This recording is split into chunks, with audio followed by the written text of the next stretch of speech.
Hello my dear students and welcome to dream classes. आप सभी का ड्रीम क्लासेस में स्वागत है, हार्दिक अभिनंदन है। और आज से, जी हाँ, आज से हम लोग शुरू कर रहे हैं क्लास 12th फिजिक्स का टॉप मोस्ट वीवीआई गैस वस्तुनिष्ठ प्रश्न। जी हाँ, अगर ये 500 ऑब्जेक्टिव आप बोर्ड के एग्ज़ाम में पढ़ के जाते हैं तो यकीन मानिए नए पैटर्न के हिसाब से 2022 में जो आपका फिजिक्स के 70 एमसीक्यूज जो आपके बोर्ड के फाइनल बोर्ड के एग्ज़ाम में पूछे जाएंगे वो 70 का 70 बनेगा, इसकी गारंटी हम लेते हैं। तो आज से प्रत्येक दिन सुबह 6 बजे हम एक सीरीज शुरू कर रहे हैं 500 गेस ऑब्जेक्टिव का। सभी विषयों का होगा, physics chemistry bio math Hindi English सभी विषयों का ये सीरीज होगा। और अभी फ़िलहाल फिजिक्स का है, हर दिन अलग अलग सब्जेक्ट के टीचर अलग अलग टॉपिक्स के साथ प्रतिदिन सुबह 6 बजे सुबह सुबह का मॉर्निंग डोज आपको मिलेगा। अगर ये छूट जाए तो एज ए रिकॉर्डेड भी आप इसको अटेंड कर सकते हैं। तो जल्दी जल्दी से हमारे साथ कनेक्ट हो जाइए। सुबह के बिल्कुल 6 बज चुके हैं और बच्चे धीरे धीरे हमारे साथ जुड़ते हुए कनेक्ट होते हुए, और आज हम शुरू क्या कर रहे हैं, आज शुरू करें क्लास 12 फिजिक्स 500 जो टॉप मोस्ट वीवीआई है। ठीक है, एक दिन में हम 25 ऑब्जेक्टिव क्वेश्चन आपको करवाएंगे। Top most VVI 500 gas objective gas वस्तुनिष्ठ प्रश्न, और ये सभी previous years viral objective question है। जी हाँ, previous years important top most VVI important question है। और यहाँ पे लिखा हुआ है जैसा कि स्क्रीन के ऊपर कि नए पैटर्न पर आधारित 2022 के लिए ये गैस किया गया। 22 23 24 जो भी हो, फिलहाल अभी 22 चल रहा है तो 22 के लिए गैस है।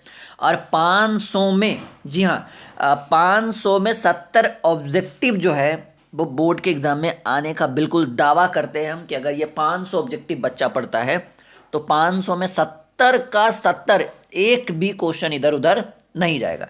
चलिए शुरुआत करते हैं, बच्चे हमारे साथ जुड़ गए। और शुरुआत करने से पहले मैं आपको एक टॉपिक दिखाना चाहता हूँ, एक चीज़ दिखाना चाहता हूँ। ये है संजीवनी बैच। जी हाँ, ये बैच 6 विषयों का है। ठीक है, 12th संजीवनी, सभी 6 विषय physics chemistry bio math Hindi English. ये बैच आपको ड्रीम क्लासेस के लर्निंग ऐप के ऊपर दिखेगा। वीडियो के डिस्क्रिप्शन में मैंने ऐप का भी लिंक डाल दिया और बैच का भी लिंक डाल दिया। पहले ऐप को इंस्टॉल करिए डिस्क्रिप्शन में लिंक के थ्रू, उसके बाद बैच के लिंक पर क्लिक करिएगा, ऑटोमेटिकली उसके ऊपर आप चले जाइएगा। अभी अगर आप इस सप्ताह में इस बैच को ज्वाइन करते हैं तो इसकी फ़ीस 800 थी, लेकिन अभी आपको 50% का डिस्काउंट मिलेगा। 400 में ये बैच आपको मिल जाएगा। वीडियो के डिस्क्रिप्शन में मैं इसका लिंक डाल रहा हूँ, आप हमारे साथ टेलीग्राम पे जरूर जुड़िएगा। टेलीग्राम का लिंक वीडियो के डिस्क्रिप्शन में, ड्रीम क्लासेस का लर्निंग ऐप का लिंक, और जितने भी हमारे ऑफिशियल वेबसाइट हैं सभी का लिंक वीडियो के डिस्क्रिप्शन में। एक बार वीडियो का डिस्क्रिप्शन जरूर चेक करिएगा। और लाइक शेयर एंड सब्सक्राइब, ये हेल्पलाइन नंबर दिख रहा है, आप इस पर कॉल या व्हाट्सअप करके चीज़ों को समझ सकते हैं। चलिए now let start the class. Class 12 physics top most VVI objective question आपके स्क्रीन के ऊपर आ चुका है। Top 500 guess objective, Telegram channel, helpline number, सब कुछ दिख रहा है। और यहाँ पर मैंने एकदम क्लियरली लिखा है भाई कि इस बार बोर्ड में यही सब आएगा। जी हाँ, क्या होगा, यही सब आएगा।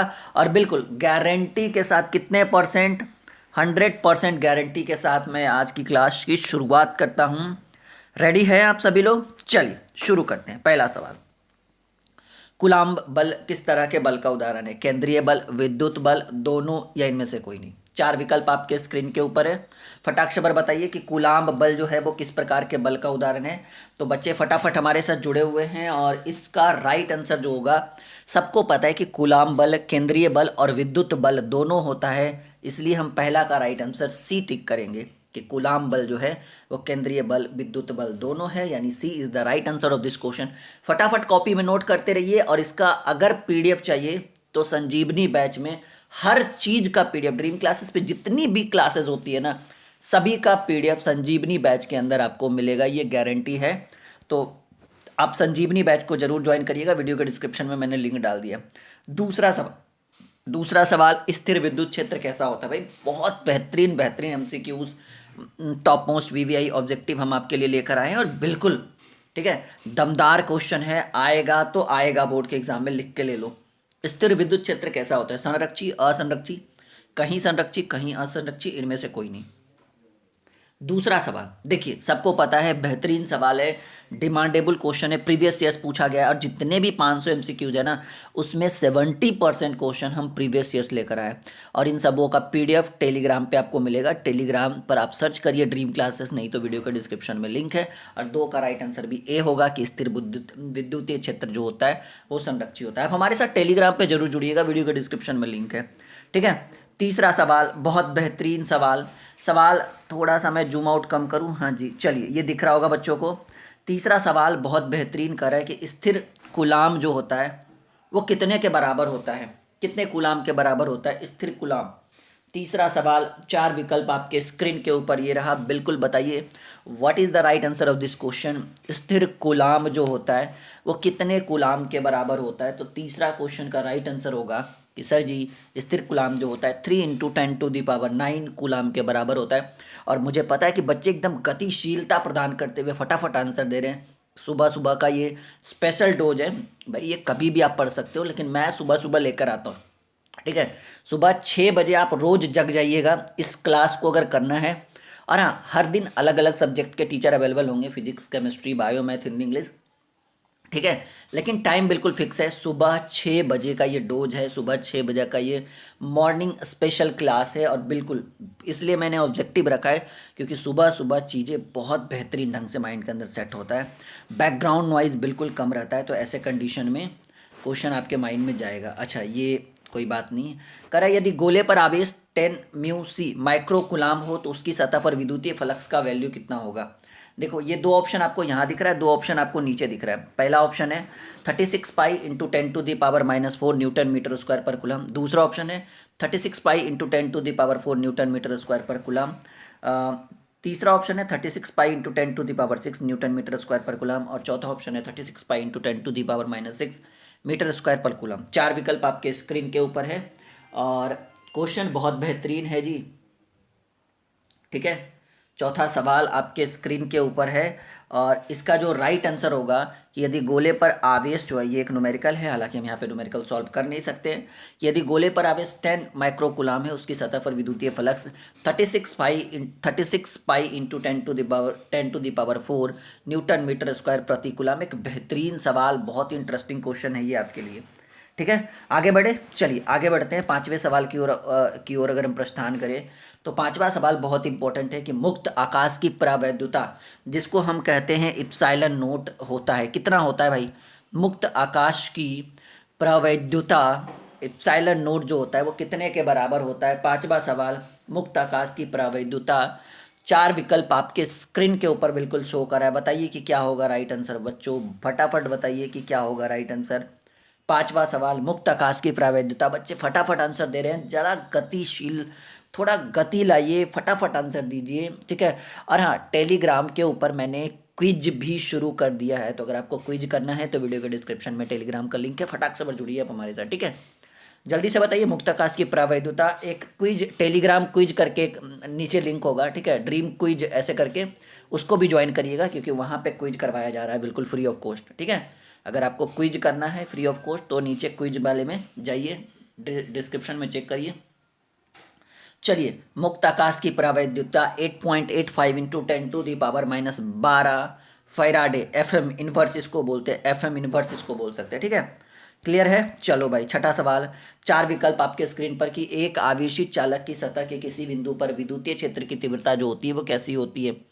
एक आवेशित चालक की सतह के किसी बिंदु पर विद्युतीय क्षेत्र की तीव्रता 0 होती है, सतह के लंबवत होती है, सतह के स्पर्शीय होती है, या सतह के साथ 45 डिग्री का कोण बनाती है। What is the right answer of this question. छठा सवाल, ये मॉर्निंग डोज है, प्रत्येक दिन सुबह 6 बजे आप हमारी इस क्लास का वेट करिएगा। सुबह उठकर पढ़ने से बैकग्राउंड नॉइज एकदम बिल्कुल शांत रहता है और चीज़ें आपके माइंड में जाएगी। तो ये क्लास एक रामबाण क्लास है, बिल्कुल भी मिस नहीं करिएगा। चलिए जी, छठा सवाल। 4 विकल्प आपके स्क्रीन के ऊपर है। राइट आंसर जो होगा कि एक आवेशित चालक की सतह के किसी बिंदु पर विद्युतीय क्षेत्र की तीव्रता जो होती है, जी हाँ, सतह के लंबवत होती है, ठीक है। 7वां सवाल कि विद्युतीय क्षेत्र का जो मात्रक होता है वो कैसा होता है, बताइए विद्युतीय क्षेत्र का मात्रक। 7वां सवाल आपके स्क्रीन के ऊपर, विद्युतीय क्षेत्र का एसआई मात्रक, इलेक्ट्रिक फील्ड, विद्युतीय क्षेत्र का एसआई मात्रक, टॉप मोस्ट वीवीआई क्वेश्चन आपके स्क्रीन के ऊपर है। और इसका जो राइट आंसर है कि भाई विद्युतीय क्षेत्र का SI मात्रक जो होता है वो वोल्ट मीटर इनवर्स होता है। ठीक है, कैसा होता है बच्चों? वोल्ट मीटर इनवर्स होता है। और 8वां सवाल, ठीक है, 8वां सवाल, सवाल बहुत बढ़िया है। आप ऑप्शन आपके स्क्रीन के ऊपर है। किसी आवेशित खोखले गोलाकार चालक के भीतर विद्युतीय तीव्रता का मान, एक है एप्सिलॉन नोट सिग्मा, सिग्मा बटे एप्सिलॉन नोट, तीसरा है शून्य और चौथा है सिग्मा बटे एप्सिलॉन नोट का square. What is the right answer of this question? Answer तो आपको लग रहा है कि इसका आंसर तो क्या होगा भाई? किसी आवेशित खोखले गोलाकार चालक के भीतर विद्युतीय क्षेत्र की तीव्रता। सबको पता है कि अगर कोई आवेशित गोलाकार चालक है तो उसके अंदर विद्युतीय क्षेत्र जो होता है वो शून्य होता है। यानी हम टिक किसको लगाएंगे, जैसा कि बच्चे लगा भी रहे हैं कि सर राइट आंसर जो होगा वो शून्य होगा। देखिए सिंपल सा सवाल है। सवाल मैंने क्या बोला? किसी आवेशित, एक आवेशित खोखला गोलाकार चालक है। तो मैंने आपको फिजिक्स में पढ़ाया था ना कि अगर कोई एक आवेशित खोखला गोलाकार चालक है तो इसके सतह पर विद्युत क्षेत्र की तीव्रता का मान महत्तम होता है। लेकिन अगर पूछे कि इसके अंदर भीतर विद्युतीय क्षेत्र की तीव्रता का मान, तो शून्य होता है। मुझे इसके ऊपर ज़्यादा डिस्कस करने की जरूरत ही नहीं है। आपको भी पता है कि किसी आवेशित खोखले गोलाकार चालक के भीतर विद्युतीय क्षेत्र की तीव्रता का जो मान होता है वो शून्य होता है। यानी C is the right answer of this question. 9वां सवाल आपके स्क्रीन के ऊपर आ चुका है।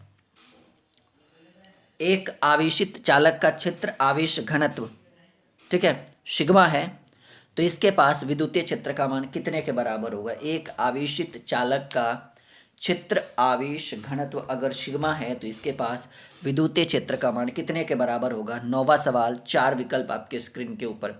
एक आवेशित चालक का क्षेत्र आवेश घनत्व सिग्मा है। अच्छा, बहुत सारे बच्चों के मन में चल रहा है ये पैनल पे क्यों नहीं लाया राहुल सर ने? इसलिए क्योंकि मुझे लगता है कि ये चीज़ें आपको ज़्यादा जल्दी और आपके माइंड में फटाफट जाएगा, इसलिए मुझे लगा चलो पैनल पे टाइम वेस्ट करने से बढ़िया है। क्योंकि पैनल पे टाइम ज़्यादा लगेगा ना, जो क्लास 20 मिनट का होना चाहिए वो क्लास 40 मिनट में होगा, इसलिए मैंने इस क्वेश्चन को यहाँ पे रख दिया। तो एक आवेशित चालक क्षेत्र आवेश घनत्व सिग्मा है, तो इसके पास विद्युतीय क्षेत्र का मान जो होगा वो क्वेश्चन नंबर 9 राइट आंसर जो होगा वो सिग्मा बटे 2 epsilon naught is the right answer of this question. एक आवेशित चालक का क्षेत्र आवेश घनत्व सिग्मा हो तो इसके पास विद्युतीय क्षेत्र का जो मान है वो सिग्मा बटे 2 epsilon naught is the right answer of this question. 10वां सवाल, चालक पदार्थ से बने असीमित आवेशित पतली चादर की सतह के निकट स्थित किसी बिंदु पर विद्युतीय क्षेत्र का मान जो होता है वो कितने के बराबर होता है? बेहतरीन सवाल आपके स्क्रीन के ऊपर है। क्वेश्चन नंबर 10वां कि चालक पदार्थ से बने असीमित आवेशित पतली चादर की सतह के निकट स्थित किसी बिंदु पर विद्युतीय क्षेत्र का जो मान होता है। और 10वां number question, right answer sigma बटे 2 इप्सिलॉन नोट, इसका भी राइट आंसर यही होगा जी। ठीक है, सिग्मा बटे 2 इप्सिलॉन नोट। फटाफट कॉपी में नोट करते चलिए सभी लोग। ठीक है, सवाल नंबर 11 कह रहा है कि यदि एक द्रव बूंद को आवेशित किया जाता है तो क्या घटना घटता है? भाई 11वां सवाल, यदि एक द्रव बूंद को हम आवेशित करेंगे तो क्या होगा? उसके अंदर का दाब बढ़ जाएगा, उसकी त्रिज्या घट जाएगी, उसकी त्रिज्या अपरिवर्तित रहेगी, या इनमें से कोई नहीं। 4 विकल्प। 11वां सवाल आपके स्क्रीन के ऊपर है। What is the right answer of this question? यदि एक द्रव बूंद को आवेशित करेंगे, यदि एक द्रव बूंद को आवेशित करेंगे तो उसके अंदर का जो प्रेशर है, दाब जो है वो बढ़ जाएगा। 11 का right answer A is the right answer of this question. चलिए 12वां सवाल, चार्ज ऑन इलेक्ट्रॉन, इलेक्ट्रॉन पर आवेश जो होता है वो कितने के बराबर होता है? 12वां सवाल, 4 विकल्प आपके स्क्रीन के ऊपर है। बच्चों के कमेंट्स पढ़ने की बिल्कुल भी टाइम जाया नहीं करना है। बच्चों के कमेंट पढ़ के मुझे पता है कि बच्चे कमेंट कर रहे हैं, बहुत सारे बच्चे एकदम उत्सुक हैं, लेकिन हमें ये सीरीज ख़त्म करनी है, 500 गेस ऑब्जेक्टिव की सीरीज। 12वां सवाल, 4 विकल्प आपके स्क्रीन के ऊपर। चार्ज ऑन इलेक्ट्रॉन, इलेक्ट्रॉन पर आवेश जो होता है वो कितने के बराबर होता है? तो भाई 12वां सवाल राइट आंसर क्या होना चाहिए? क्या होना चाहिए? 1.6 into 10⁻⁻19 coulomb is the right answer of this question. ठीक है, 1.6 into 10⁻⁻19 coulomb is the right answer of this question. 13वां सवाल और आपके स्क्रीन के ऊपर सवाल करा है कि किसी माध्यम की आपेक्षिक परावैद्युता जिसको ER कहा जाता है वो कितने के बराबर होगा? किसी माध्यम की आपेक्षिक परावैद्युता ER जो होता है। अच्छा, अगली क्लास डिपेंड करेगी कि इसके ऊपर बच्चों के क्या रुझान रहते हैं, नंबर ऑफ़ व्यूज़, ठीक है, कितना आप इस क्लास को शेयर करते हैं, कितना नंबर ऑफ़ व्यूज़ क्या है, तो इसके ऊपर डिपेंड करेगा अगला क्लास। क्योंकि जितना ज़्यादा आप शेयर करेंगे, जितना ज़्यादा लाइक का बटन दबाएंगे, जितना ज़्यादा चैनल को सब्सक्राइब करेंगे, अगली क्लासेस उतनी फास्ट ये सीरीज़ हम ख़त्म करेंगे। मतलब अगर आप इस सीरीज़ को ख़त्म करना चाहते हैं तो डिपेंड सिर्फ आपके ऊपर करता है। तो 13 नंबर राइट आंसर जो होगा वो ई, ये आपका 13 का राइट आंसर, ए आपका राइट आंसर होगा। बहुत बेहतरीन क्वेश्चन है, ठीक है। और जल्दी जल्दी से अपनी कॉपी में नोट करिए। 14वां सवाल कि आर दूरी से विगल दो इलेक्ट्रॉन के बीच लगने वाला समानुपाती बल जो होता है वो किसके बराबर होता है? आर स्क्वायर के, आर यानी त्रिज्या के आर इनवर्स यानी R inverse two. What is the right answer of this question? 14वां सवाल आपके स्क्रीन के ऊपर कि आर दूरी से विगल दो इलेक्ट्रॉनों के बीच लगने वाला समानुपाती जो होता है वो किसके बराबर होता है? तो 14 नंबर क्वेश्चन, 4 विकल्प आपके स्क्रीन के ऊपर है और 14 का राइट आंसर जो होगा वो आर इनवर्स 2 के बराबर होता है भाई, ठीक है बच्चों, क्लियर। चलो 15वां सवाल आपके स्क्रीन के ऊपर कह रहा है कि एक सरल रेखा पर, ये न्यूमेरिकल है, इसको सॉल्व करना पड़ेगा, फिलहाल हम इसका डायरेक्टली सॉल्यूशन करते हैं, टिक मारते हैं।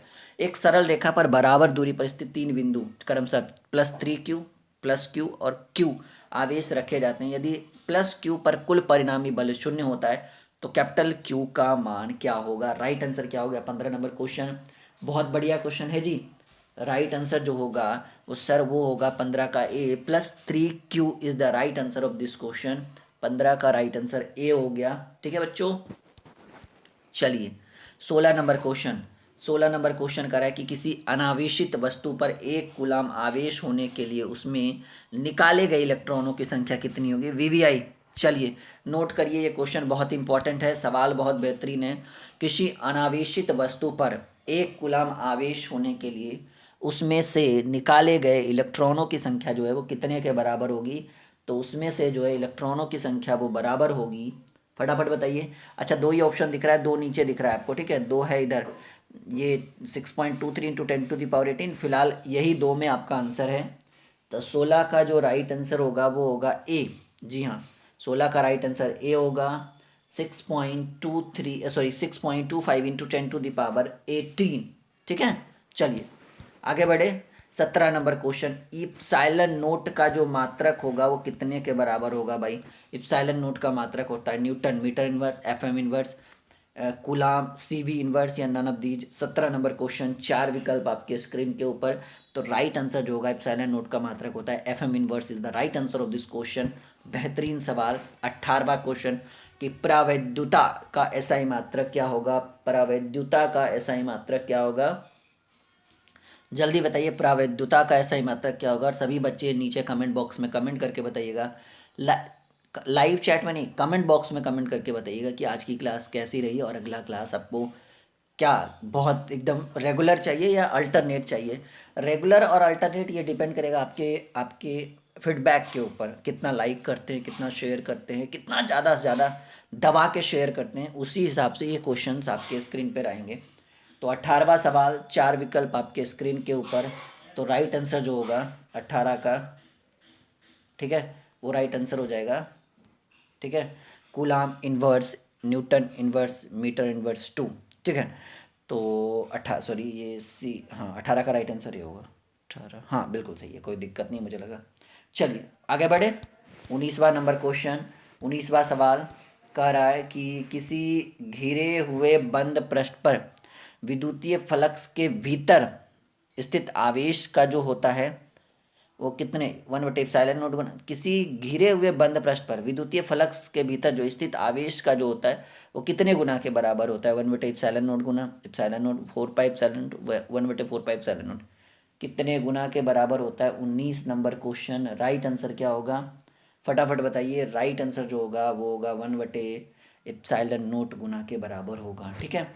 और 20-20 क्वेश्चन की सीरीज हम लेकर आते हैं और ये 20 बार आखिरी क्वेश्चन कर रहा है कि किसी आवेशित चालक के ठीक बाहर किसी बिंदु पर विद्युत क्षेत्र की तीव्रता आवेश के पृष्ठीय घनत्व का 1/ε0 गुना होती है। अच्छा, ये जो होता है, ठीक है, ये किस नियमानुसार? गॉस के प्रमेय, एम्पियर का नियम, कूलाम का प्रमेय या नन ऑफ दीज? बोलिए 20 का राइट आंसर क्या होगा? तो 20 का जो राइट आंसर होगा कि किसी आवेशित चालक के ठीक भीतर किसी बिंदु पर विद्युतीय क्षेत्र की तीव्रता आवेश के पृष्ठ घनत्व, यही ठीक है, भीतर आवेश के ये गलत लिखा हुआ है, आवेश के पृष्ठ घनत्व होना चाहिए, ठीक है। तो आवेश के पृष्ठ घनत्व के 1/ε0 गुना होता है। ये कौन से नियमानुसार है? तो भाई ये गॉस के नियमानुसार है। कौन सा? गॉस के नियमानुसार ये बात कही गई है, ठीक है। तो ये 20 क्वेश्चन आज हमने क्लियर किया है, यानी 25 क्लासेस हम लेंगे, 25 गुणे 20 करिएगा, 500 ऑब्जेक्टिव खत्म हो जाएगा। यानी डिपेंड करता है कि इसके ऊपर आप क्या फीडबैक देते हैं। और मिलते हैं अगले वीडियो में, और इस वीडियो पर मैं अपना फीडबैक देखना चाहूँगा कि बच्चों का क्या फीडबैक है, ठीक है। आई होप कि ये क्लास बहुत स्पेशल रहा होगा आपके लिए। लाइक शेयर एंड सब्सक्राइब जरूर करेंगे चैनल को। और हाँ, संजीवनी बैच जो ड्रीम क्लासेस के लर्निंग ऐप के ऊपर होम पेज पे दिख रहा है, उसको ओपन करिए, नीचे खुद से भी बाई नाउ कर सकते हैं। ऑफ़र का फ़ायदा उठाइए, मज़ा लीजिए, वरना जस्ट डबल जब फीस होगी तो चिंता बढ़ेगी फिर आपकी। ओके।